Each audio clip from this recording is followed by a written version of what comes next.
kedua ini kita akan melanjutkan materi teratogenesis yang akan membahas tentang pemaparan teratogen, jenis abnormalitas, dan jenis kecacatan akibat teratogen. Pemaparan teratogen, terdapat 4 pemaparan teratogen. Yang pertama yaitu difusi sederhana. Pada difusi ini tidak melibatkan energi, karena pada difusi ini akan terjadi pemindahan zat berdasar perbedaan konsentrasi, yaitu dari konsentrasi tinggi ke konsentrasi yang lebih rendah tanpa melibatkan energi. Yang kedua, difusi terfasilitasi. Difusi terfasilitasi melibatkan reseptor kimia sebagai karier yang terdapat pada membran sel. Karier akan mengubah zat yang akan dipindahkan menjadi lebih larut dalam komponen lipid membran. Yang ketiga, transport aktif. Beberapa zat seperti asam amino dan kation divalen akan melewati plasenta dengan melawan gradien konsentrasi. Cara pemindahan ini dengan transport aktif memerlukan energi sehingga cara ini disebut transport aktif. Yang keempat, pinositosis. Mekanisme ini memungkinkan beberapa koloidal dan zat atau bahan tertentu dengan ukuran yang lebih kecil dari sel, mungkin juga termasuk virus, yang akan melewati plasenta. Berikutnya terdapat fetal development dari minggu pertama hingga ke minggu 36.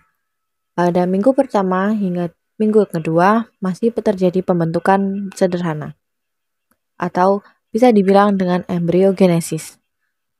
Pada minggu ketiga hingga minggu ketujuh bisa disebut major morphological abnormalities. Di sini berdampak besar jika organogenesis tidak tumbuh dengan baik, maka akan terjadi teratogenesis tersebut, atau janin yang cacat. Pada minggu ke-8 hingga minggu ke-36, akan sangat kecil kemungkinannya bayi akan lahir dengan teratogenesis, atau physiological defect and minor morphological abnormalities. Di sini dapat kita lihat bahwa yang pertama, saraf pusat akan mengalami rentan sampai minggu ketiga sampai minggu ke-16. Pada hati, rentan pada minggu ketiga hingga minggu ke-6. Pada upper limbs, rentan mengalami pada minggu ke-4 hingga minggu ke-6. Pada mata, rentan mengalami dari minggu ke-4 hingga minggu pertengahan ke-8. Pada lower limbs akan rentan pada minggu ke-4 hingga minggu ke-7. Pada gigi, dia akan tumbuh pada minggu ke-6 sampai minggu ke-8. Minggu ke-8 adalah batas rentan gigi. Pada palat atau palate, rentan tumbuh pada minggu ke-6 dan sampai minggu ke pertengahan 9. Pada eksternal genitalia atau genitalia eksternal, rentan akan mulai muncul pada pertengahan minggu ke-7 sampai minggu ke-9. Pada telinga akan mulai tumbuh pada pertengahan minggu ke-4 hingga pertengahan minggu ke-9. Jika lebih dari itu, maka bisa dipastikan bahwa kemungkinan kecil janin akan lahir dengan teratogenesis. Selanjutnya ada jenis abnormalitas. Malformasi akan terjadi selama pembentukan struktur. Sebagai contoh, selama organogenesis. Malformasi ini disebabkan oleh faktor lingkungan dan faktor genetik. Kebanyakan dari malformasi akan berawal dari minggu ketiga sampai minggu ke-8 kehamilan. Disrupsi akan menyebabkan perubahan morfologis pada suatu struktur dan yang sudah dibentuk dan disebabkan oleh proses destruktif. Contoh dari faktor perusak yang menyebabkan disrupsi adalah gangguan vaskuler dan cacat yang ditimbulkan oleh pita amnion. Deformasi terjadi karena gaya mekanis yang mencetak suatu bagian janin dalam jangka yang lama. Club fit yang menjadi contoh disebabkan oleh penekanan rongga amnion. Sementara pada sindrom adalah kumpulan anomali yang terjadi bersamaan dan memiliki satu penyebab spesifik. Terdapat jenis-jenis kecacatan akibat teratogen. Yang pertama ada Cyrenomeles, yaitu penderita akan memiliki anggota badan seperti ikan duyung, yaitu memiliki ekor. Yang kedua ada Phocomelia. Penderita akan memiliki anggota badan atau tangan dan kakinya menyerupai anjing laut, yaitu mempunyai sirip. Yang ketiga ada Polydactyly.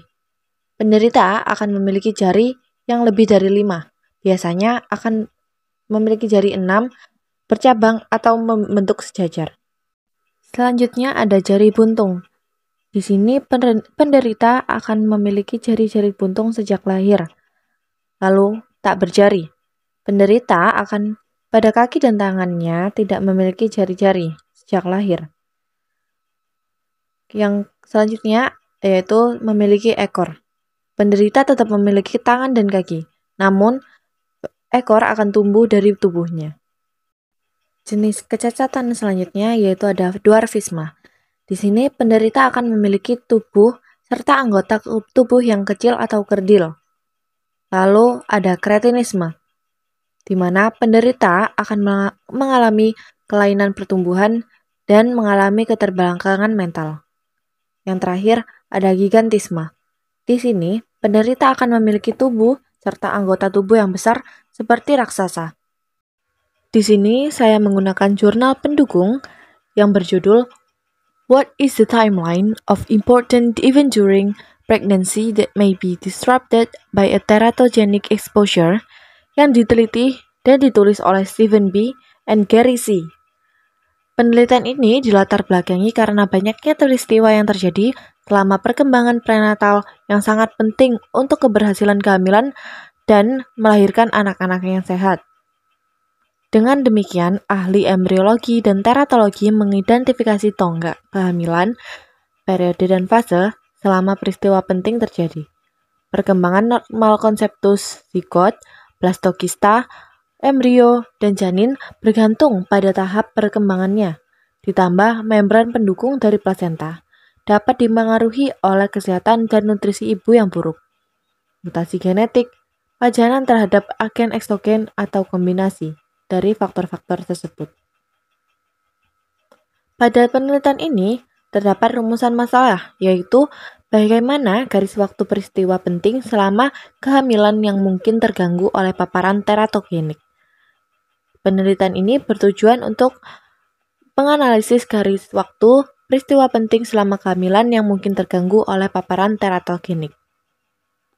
Kesimpulan yang dapat diambil dari jurnal pendukung ini yaitu kehamilan infeksi selama trimester pertama dapat menyebabkan keguguran, sedangkan selama trimester kedua dan ketiga, hasil teratogenik yang paling mungkin adalah mikrosefali dan keterbelakangan mental. Bisa didapat kesimpulan bahwa teratogenesis adalah kejadian di mana perkembangan organ pada janin yang tidak normal sehingga janin yang dilahirkan akan cacat dari lahir. Penyebab dari teratogenesis adalah agen-agen dari teratogen, yaitu terdapat banyak faktor yang menyebabkan teratogenesis itu tersendiri. Semoga video kali ini dapat bermanfaat. Wassalamualaikum warahmatullahi wabarakatuh.